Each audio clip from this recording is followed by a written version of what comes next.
Lacasse, notre collaborateur canin. Bonjour, Michel. Ben, bon dimanche. Comment vas-tu? Ça va très bien, toi? Ben, ça va très bien. Puis là, j'aime ça cette semaine parce que on va éclaircir des mythes. Mythes ou réalités? Ben oui, absolument. Des mythes qui ont la vie dure pour La certains. couenne dure. Ben, je comprends donc. Il y en a plusieurs, des dizaines. Alors des moi, dizaines. comment ça va fonctionner? Je vais t'annoncer quelque chose, puis tu me dis ce qu'il y en est. Ben, OK? c'est ça.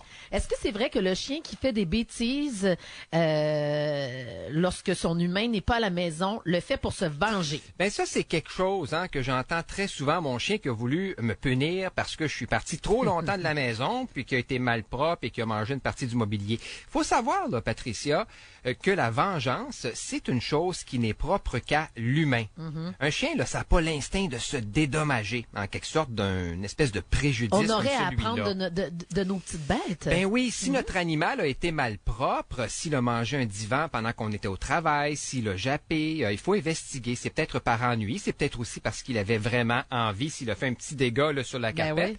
oui. Et si ça arrive à chaque fois qu'on quitte la maison, ben c'est peut-être parce qu'on a un chien qui a un peu plus de difficulté à gérer la solitude. Alors, on doit consulter à ce moment-là. C'est un dépendant affectif. Non, ça, c'est une joke. Ben, Un on chien appelle ça de l'anxiété de Ben séparation. oui, ben oui. Un chien qui dispose d'une grande cour n'a pas besoin d'être promené. Va jouer dehors. Ça, c'est faux parce que les chiens ont tous besoin de faire de l'exercice quotidiennement. Ça, c'est bon pour leur santé, c'est indispensable pour leur équilibre. Et dans une courbe, on va se dire les vraies affaires, il n'y a rien de très stimulant pour un chien. Et la plupart des chiens finissent toujours par s'ennuyer, japper, faire des trous. Alors, on fait une ou deux bonnes promenades par jour, on sort de notre environnement. Il n'y a rien de mieux pour notre animal. Ça lui permet vraiment de renifler de nouvelles choses, puis de voir des gens, de croiser d'autres chiens. Bref, c'est beaucoup plus intéressant que la cour, qui est très pratique pour les petits besoins pour que notre chien prenne aussi Vite fait, bien fait, mais sinon, de temps en temps. Sinon, faut aller se promener. Va Ouais, prendre l'air. ben oui. On doit attendre 6 mois avant d'entraîner un chiot.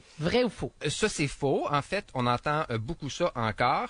Plus on attend avant d'éduquer notre chien, plus le chien risque de faire des choses qu'on va peut-être pas aimer et par le fait même, évidemment, se renforcer à les faire. Ce que je dois souligner, c'est qu'un chiot possède, Patricia, 80% de ses connexions neurologiques à l'âge de 8 semaines. OK. Alors, on peut sans problème commencer son éducation avec de petits commandements comme assis, couche, reste, viens. Finalement, les commandements De base, Puis là. plus tard, si on le désire, on peut aller plus loin tout simplement. Ça, c'est comme dans un couple, faut faire la même chose avec notre chien. Les chiens dans les refuges sont tous des chiens à problème. Est-ce que c'est vrai? Croyance qui est fausse, évidemment. Il y a toutes sortes de chiens qui sont dans les refuges pour plein de raisons. Il y a des gens qui doivent se départir de leur animal parce qu'ils déménagent, d'autres qui ont des problèmes de santé ou d'allergie. Il y a des chiens perdus, il y a des chiens qui proviennent de saisies.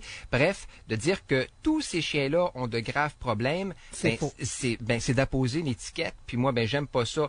Je suis pas en train Toi, de tu dire... juges pas. En fait, je suis pas en train de dire que tous les chiens dans les refuges ont pas de problème. Il y en a qui en ont. Mais de là à dire que c'est le cas de tous les chiens, c'est pas vrai. Faut pas généraliser. Je pense que de très bons chiens dans les refuges. Et petit conseil d'ailleurs, là, la meilleure des choses, lorsqu'on veut adopter d'un endroit comme ça, c'est de s'informer tout simplement puis demander le rapport d'évaluation et de voir surtout si ça nous convient. Je comprends bien. Et dernier Oui. mythe ou réalité, mon chien a besoin d'un chef de meute. On a vu ça à la télé, là, j'en dis pas plus, oui. mais est-ce que c'est vrai? On pourrait longtemps parler de ça, mais on va quand même y aller rapidement. Puis je vais revenir sur le sujet là, d'ici la fin de la saison, parce que c'en est un quand même qui est très intéressant. Moi, je vais dire qu'avec les années, la communauté scientifique a démontré que le modèle hiérarchique n'existe pas entre deux espèces qui ne sont pas pareilles. Alors, je pense que c'est assez clair. Un chien, c'est un chien, et il le sait d'ailleurs très bien. Puis un humain, c'est un humain.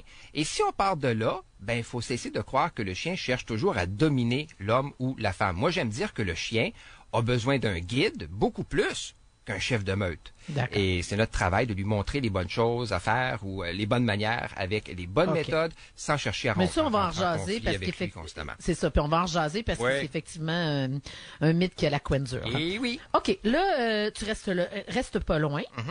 Parce que tu as trouvé une nouvelle qui t'a interpellé. C'est un hôpital en Ontario qui permet à ces malades de recevoir la visite de leurs animaux de compagnie. Puis ça, tu veux nous en jaser dans quelques instants. Très intéressant. Merci beaucoup, Michel. Reste pas loin. Courte pause. Bougez pas, restez là. On vous revient avec, entre autres, la musique de King Melrose. Michel Lacasse. Oui. Toujours là. Et tout à l'heure, on a parlé de mythes, réalité, mais cette fois-ci, on parle d'une nouvelle qui t'a interpellé. Puis on va en jaser ensemble. C'est une nouvelle qu'on a pu lire dans le Journal de Montréal.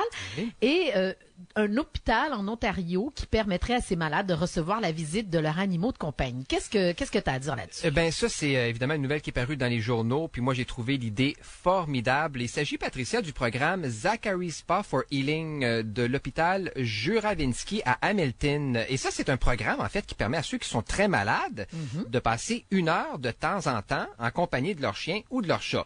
Puis je trouve ça particulièrement intéressant parce que lorsqu'on est longtemps à l'hôpital, on s'ennuie de nos proches, mais nos petits animaux aussi. Ben oui, il est tout à fait normal de s'ennuyer de son chien puis de son chat. Alors grâce à Zachary Spa for Healing, qui veut dire sur les pas de Zachary pour guérir, certains patients peuvent recevoir justement la visite de leur chien ou de leur chat. Est-ce qu'on accepte tous les chiens, tous les chats? Comment ça fonctionne? Oui, j'ai fait un petit peu de recherche. Je suis allé voir sur le site de l'hôpital, puis tous les chiens sont acceptés, petits, moyens, grands, peu importe. Si on parle de chiens, évidemment, et c'est très bien organisé. L'hôpital est conscient que les chiens peuvent japper, s'échapper, perdre des poils et ainsi de suite.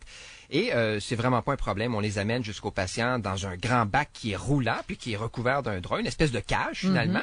Puis avant chaque visite, là, tous les animaux sont bien lavés pour pas introduire de bactéries ou d'autres parasites. Là, OK, il y a quand même une petite logistique derrière. Oui, absolument. Okay. C'est bien organisé. Et qui a pensé à ça, l'instigateur? Comment ça a commencé? C'est un programme qui a été lancé en septembre par Donna Jenkins, qui s'est inspiré de son neveu Zachary, qui était très malade, mais qui a eu la chance de côtoyer son chien pendant qu'il était à l'hôpital. Et l'effet, là, paraît-il, a été remarquable. Ça lui a vraiment apporté beaucoup.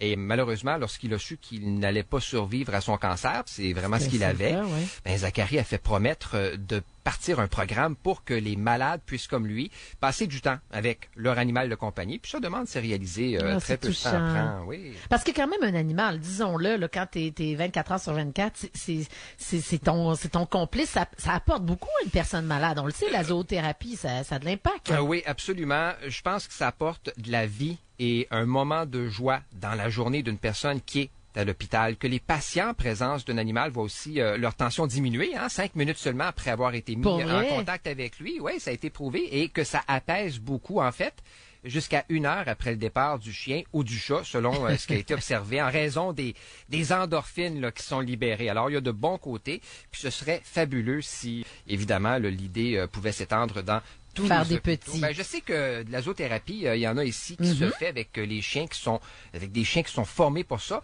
mais je crois pas que l'on puisse amener le chien de la famille dans plusieurs établissements. Ni le chat. Donc, je te dis tout de suite, là, mon chat, Michoui, là, un siamois, là, il ferait sûrement plaisir à un proche de la famille, mais pour les autres, là, dans l'hôpital, avec son miaulement strident, peut-être qu'il ferait moins plaisir aux gens. Et ton Billy serait aussi excellent. Mais Billy, lui, il est impeccable. Oui, absolument. C'est un chien extraordinaire.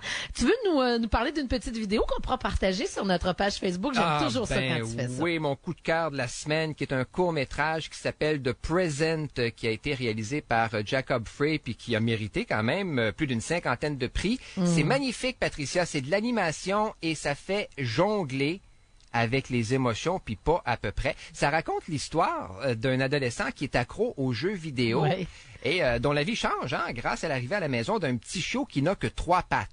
Mais là, j'en dis pas plus pour pas brûler le punch de la fin. Ben oui. Puis j'invite les auditeurs à aller voir ça sur la page Facebook de Rouge FM, de Present, qui est un cadeau qui se consomme et qui se partage très bien ce dimanche.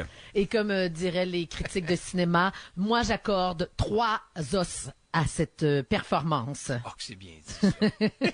C'est n'importe quoi. Merci beaucoup, Michel. Ben, merci à toi. Ça a été très agréable encore une fois en ce beau dimanche matin. Bonne journée. Bye bye. Bye Au bye. retour, la musique de Whitney Houston.